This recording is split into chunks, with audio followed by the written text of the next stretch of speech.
In this E3-filled episode, we get a look at Halo Infinite, Elden Ring gets a gameplay trailer, and a glimpse of Breath of the Wild 2. This is totally rated.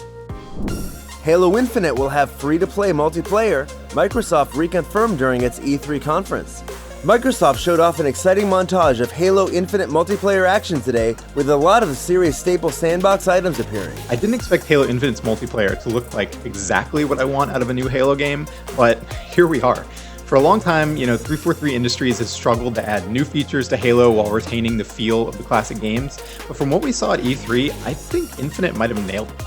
They've dialed back on some of the movement abilities they added in the last couple games, and they brought back Halo 3's equipment system with some really cool new stuff. There's a grappling hook you can use to hijack somebody's Banshee out of the air or pick a gun up off the ground right into your hands, and they really emphasize big team battle and capture the flag, which is a game near and dear to my heart, and they added some cool new stuff there too. Like, there's a Warthog now where you can stash a weapon or an item, even an objective item, use that to make your getaway.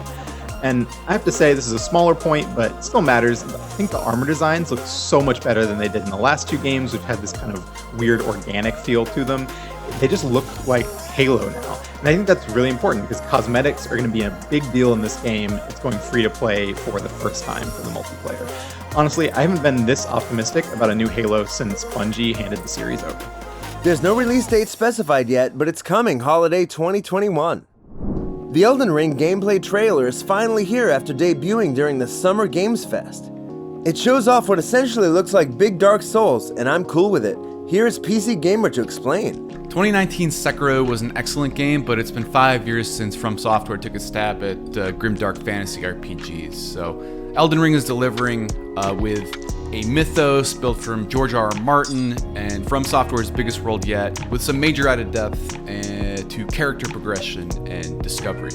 This time, we've got a huge open world, hundreds of interchangeable skills, a Pokemon-like phantom collection and summon system, and a horse that can leap up mountains. This isn't just the culmination of From Software's signature RPG and dungeon design. This is the natural progression of a heritage of dungeon crawling on PC, from Rogue to Ultima Underworld, and now hopefully to Elden Ring. It's easily what PC gamers are most excited about coming out of E3 weekend. A release date of January 21st, 2022 is also announced, which means we don't have much longer to wait to play it either. The Nintendo E3 2021 Direct ended on a high, showcasing The Legend of Zelda Breath of the Wild sequel gameplay in a dazzling new trailer that also confirmed the 2022 release window. While the sizzle reel was fairly snappy, it tucked in glimpses at a number of new features, areas, and mechanics coming to the long-awaited JRPG. Ending out the showcase was Nintendo's arguably most anticipated game yet, The Legend of Zelda Breath of the Wild 2. Although this segment was tantalizingly brief, we did get a look at the game in action, including new abilities, enemies, and the larger world. The developer has said that the setting for this new adventure has expanded to the skies above Hyrule, making the map far more vertical than the original game. Interestingly, Link's arm seems to be transforming with various abilities, including a new feature that has Link teleporting through stone structures. Sadly, the game is scheduled for 2022, so not quite the Christmas release date any of us were hoping for.